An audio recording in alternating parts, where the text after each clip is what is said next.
It is a lie! I decided I'd make my own wearable tent. Shit fit?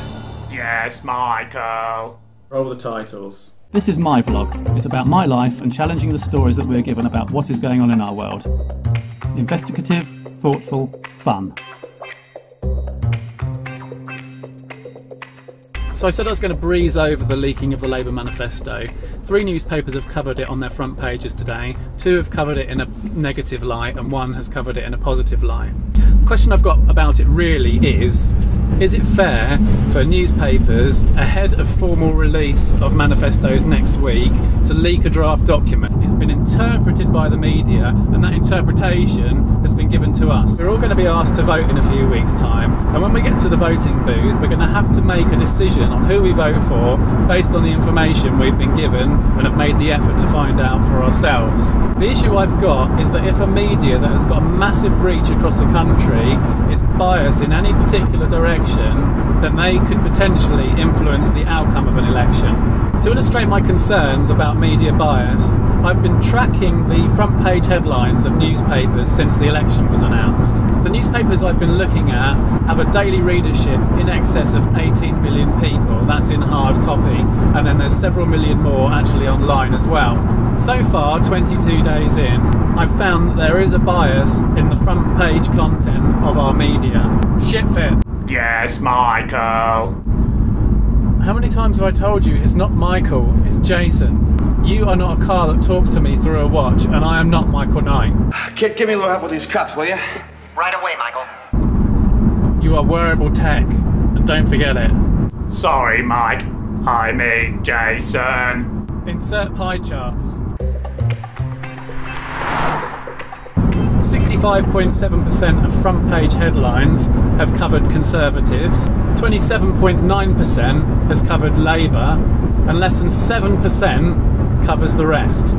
So far, 43.6% of the coverage has been positive in favour of Conservatives, but only 8.2% has been positive in favour of Labour. On the negative side, 22.1% has been aimed at Conservatives and 19.6% has been aimed at Labour. So on negativity it's actually quite close, but on positive coverage and on overall coverage the Conservatives have a massive advantage.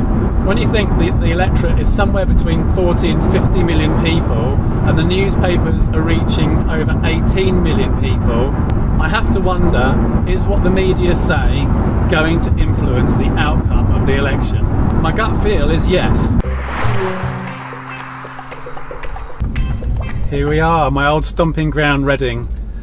Fun home for 15 years and cause of a lot of foggy mornings.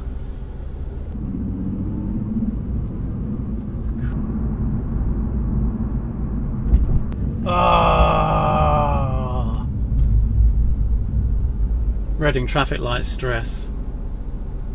We're here, so I'm going to take care of a few things and then I'm going to go and have a look at the River Loddon and see what the water levels are like here. So having looked a little bit more, I can see the river levels here are lower than they usually are. If you look behind me, there's a bridge there and a bank.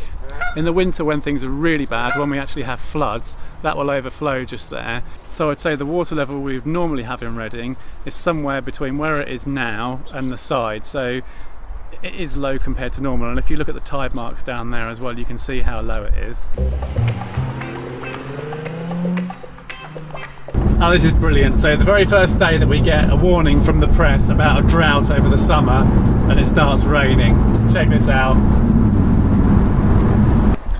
So I've stopped off at Bedford to have a look at the River Ouse, which supplies Grafham water, to try and see what sort of depth it is and whether we're lacking on water in that particular river. As you can see, the water is definitely lower than it usually is in this area, but if you look at the algae lines, you'll notice that the water isn't actually that much lower than it usually is. Earlier on today I picked up the Daily Express because their headline, "Britain's facing drought disaster," really captured my eyes, and I wondered what they were trying to communicate with their article. The article starts by saying that fruit and vegetable crops are wilting. Having worked in some market gardening myself, I know that irrigation is used on farms. So the likelihood is farmers are watering their crops. We've definitely not run out of water from the evidence we've already seen today. Then the article goes on to say there's going to be some rain, but it's not very good rain because it runs off of the surface of the ground.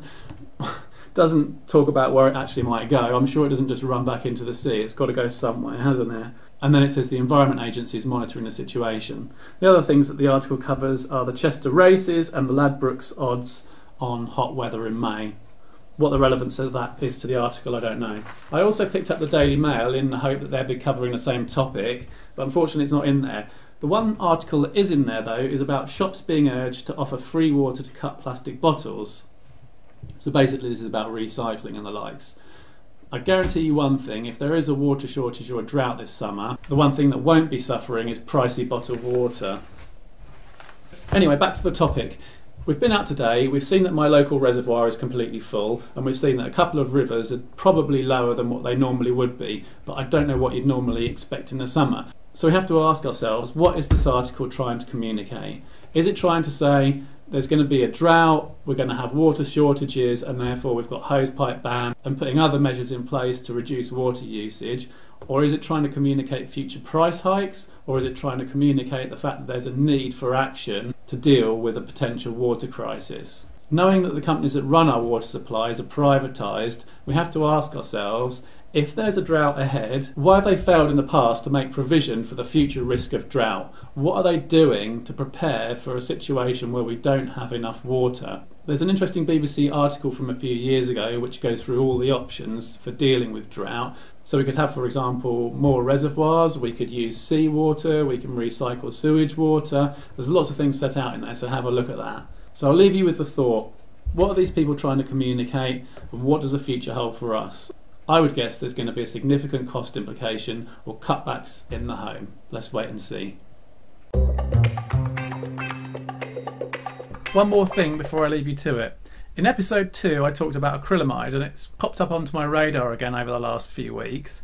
Basically it looks like the European Commission is being lobbied to allow the increase of acrylamide percentages in our foods. I can't locate the source I heard it from unfortunately, but I have referenced an alternative blog which you might want to have a little look on.